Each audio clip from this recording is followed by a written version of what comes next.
I never thought one night of kindness would turn into a moment that changed my relationship forever.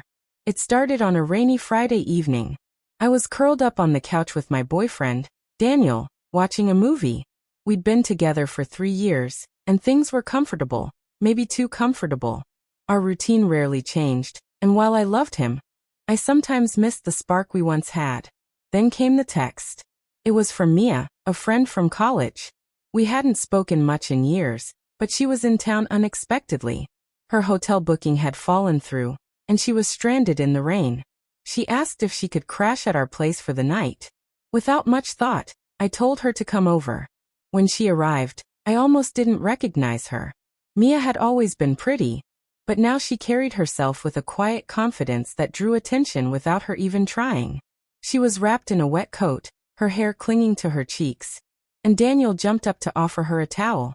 We sat together in the living room, sipping tea. The conversation flowed effortlessly, stories from college, old inside jokes, and gentle teasing. Daniel seemed intrigued by her quick wit, and I noticed how his eyes lingered a little too long when she laughed. Strangely, instead of feeling jealous, I felt curious. Later, Mia changed into one of my oversized shirts to sleep in. We stayed up talking long after Daniel went to bed. She spoke about her travels, the heartbreaks she'd endured, and the way she never stayed in one place too long. There was a magnetism in her voice, like she was pulling me closer without even touching me. Around midnight, we decided to join Daniel in the bedroom. I figured we'd quietly sneak in, but Mia hesitated at the doorway. "Are you sure?" she whispered. I nodded, not even sure why. Maybe it was the wine, maybe it was the way her presence stirred something I hadn't felt in years. We slipped under the covers, the three of us lying there in an awkward silence at first. Then Mia shifted closer. Her hand brushed against mine, and Daniel's breathing changed. I glanced at him. His eyes were open, watching us. I don't remember who made the first move, but suddenly there was no awkwardness. There was only heat, curiosity, and a strange sense of unity. It wasn't rushed. Every touch was slow, deliberate, as if we were all afraid of breaking whatever fragile spell had wrapped around us. I felt Daniel's hand on my waist, Mia's fingers tangled in my hair, and for the first time in a long time, I felt alive, truly alive. The night blurred into whispers and soft laughter. It wasn't about betrayal in that moment.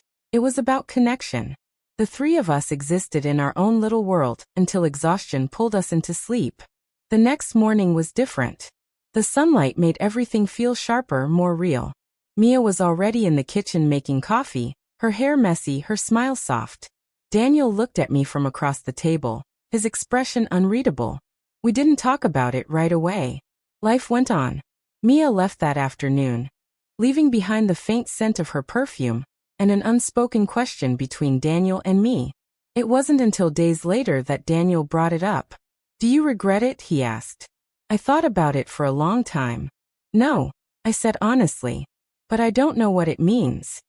We both knew our relationship had been stuck in a comfortable rut, and that night with Mia shook us out of it. It forced us to face parts of ourselves we'd been ignoring, desires, insecurities, boundaries we'd never explored.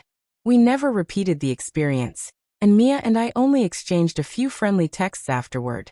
But that night stayed with us, not as a source of guilt, but as a reminder of how complicated love and attraction can be.